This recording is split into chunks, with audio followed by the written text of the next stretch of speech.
welcome back to my YouTube channel. അപ്പോൾ ഞാൻ ഇന്ന് വീണ്ടും ഒരു പസിലായിട്ടാണ് മാത്സ് പസിലായിട്ടാണ് വന്നിരിക്കുന്നത്. ഇന്ന് നമ്പേഴ്സും അതുപോലെ തന്നെ ഓൾജിബ്രയും രണ്ടും കൂടെ ഉള്ളൊരു മാത്സ് പസിലാണ്. അതിനുവേണ്ടി ഞാൻ അവിടെ കുറച്ച് നമ്പേഴ്സും അതുപോലെ ലെറ്റേഴ്സ് എഴുതിയിട്ടുണ്ട്. എൽ പിന്റെ താഴെയായിട്ട് 2ഉം 8ഉം കൊടുത്തിട്ടുണ്ട്.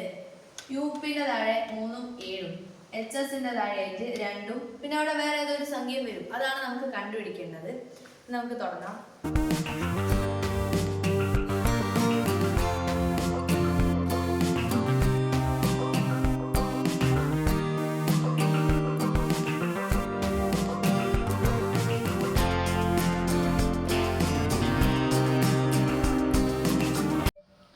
ഞാൻ ഇവിടെ കുറച്ച് ആൽഫബറ്റ്സും അതിന്റെ നമ്പർ എഴുതിയിട്ടുണ്ട്.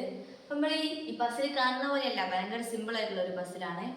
അപ്പോൾ ABCD അത് ആൽഫബറ്റ്സിൽ എത്രാമത്തെ നമ്പർ ആണെന്നാണ് എൻ്റെ മുകളിൽ എഴുതിയത്. അപ്പം നമ്മളിവിടെ LP എന്ന് എഴുതിയത്. L എന്ന് വെച്ചാൽ ആൽഫബറ്റിൽ 12ാമത്തെ നമ്പറാണ്. അപ്പോൾ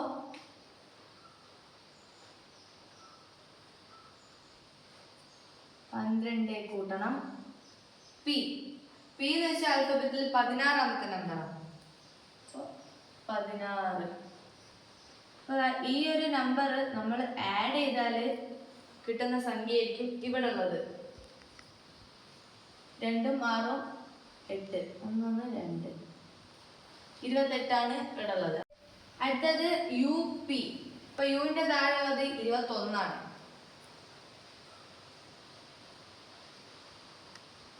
21 പ്ലസ് പിന്റെ താഴെ 16. 16 is equal 37. 37 ആണ് അപ്പൊ ഇവിടെ ഉള്ളത്.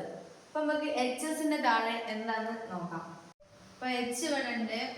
Hന്റെ നേരെ ഉള്ളത് 8 ആണ്. 8 പ്ലസ് എസിന്റെ താഴെ ഉള്ളത് 19 ആണ്. 19. അപ്പൊ നമുക്ക് ഇവിടെ എച്ചും എസും കൂടെ ആഡ് ചെയ്ത സമയത്ത് 27 എന്നാണ് ഉത്തരം കിട്ടിയത്. അപ്പൊ 27 2 കൂടെ കൊടുത്തിട്ടുണ്ട്. അപ്പൊ ബാക്കി 7 ആയിരിക്കും.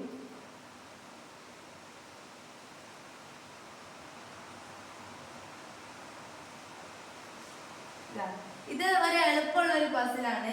ഇപ്പൊ നമ്മുടെ ആൻസർ എന്ന് പറയുന്നത് 7 ആണ്. 7 എങ്ങനെയാ വന്നതെന്ന് നിങ്ങൾക്കൊക്കെ മനസ്സിലായിട്ടുണ്ടാവുമെന്ന് വിചാരിക്കുന്നു. അപ്പോൾ ഒന്ന് ചുരുക്കി പറഞ്ഞുതരാം.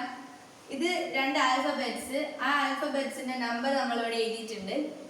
അപ്പോൾ ആൽഫബറ്റ്സ് തമ്മിൽ കൂട്ടിയാൽ കിട്ടുന്നതായിരിക്കും ഇതിനിടയിലുള്ള ആൻസർ. ഇപ്പൊ Hന്റെ നേരെയുള്ള നമ്പറും എസിന്റെ നേരെയുള്ള നമ്പറും നമുക്ക് കൂട്ടിയ സമയത്ത് 27 ആണ് കിട്ടിയത്. ആ 27 ആണ് ഉത്തരം. ഇത്തരം എക്സൈറ്റിംഗ് ആയിട്ടുള്ള പസിൽസിന് വേണ്ടി ഈ ചാനൽ ഒന്ന് സബ്സ്ക്രൈബ് ചെയ്യണേ. ബൈ.